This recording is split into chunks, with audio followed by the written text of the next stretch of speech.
So we've talked about how to tell the number of significant figures in a given measurement, but most likely you're going to have to do calculations when you're in the lab. So we have to learn how to figure out the final number of significant figures after an operation, such as, in this case, we'll start with the multiplication division rule.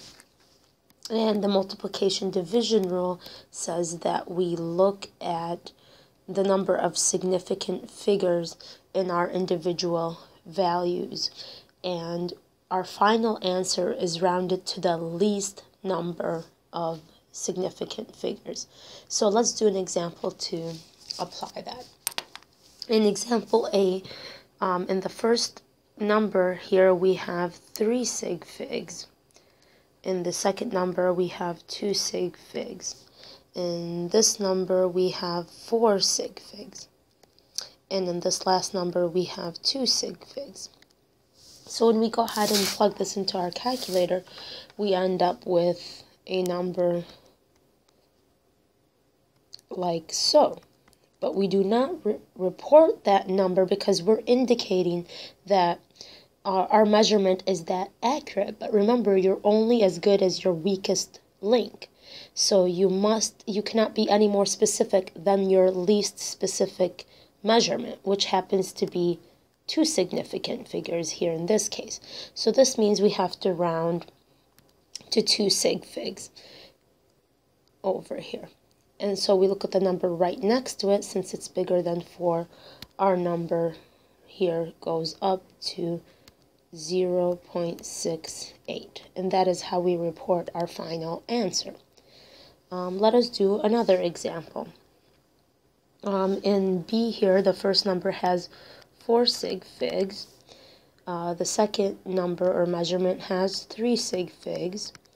The third measurement has 5 sig figs. So when we plug this into the calculator, again, we get 12.21697, but of course we don't report it that way. We have to round to the least number of significant figures, which happens to be 3 in this case. So we're going to go ahead and stop right there. We look at the number to the right of that, and it's 1. It's less than 4. So we will keep our number as 12.2. And this is how we report it as. Now, I want you to go ahead and try this on your own and replay it when you are done to see if we get the same answers. So this has 3 sig figs. This has 3 sig figs. This has 4 sig figs. This has 1 sig fig. Don't forget that these zeros are not significant. And this has 2 sig figs. We plug this into the calculator and we get 0.0010775. We don't report that. We have to stop at 1 significant figure, because that's the least number of significant figures that we have. So we are going to stop right here. We look to the number exactly to the right of that, it's 0. So we keep our number as 0.001. You can also rewrite this as 1 times 10 to the third, and you can see that these zeros here are not significant, they're just placeholders. I won't take off points if you report your answer in either format, unless I'm asking you specifically to give me the answer in scientific notation. Otherwise, use your own judgment. So again, if I ask you to give me the number in scientific notation, you should give it to me in scientific notation, or else I will take points off.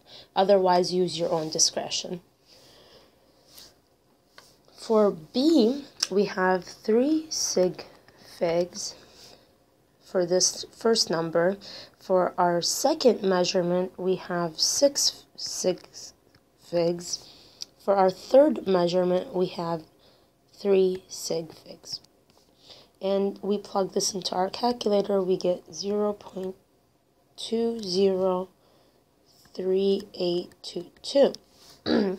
But we must round to 3 significant figures. And so that puts us right there.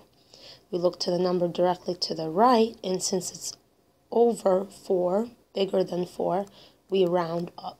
So our number becomes 0.204, and that is what we report as the final answer.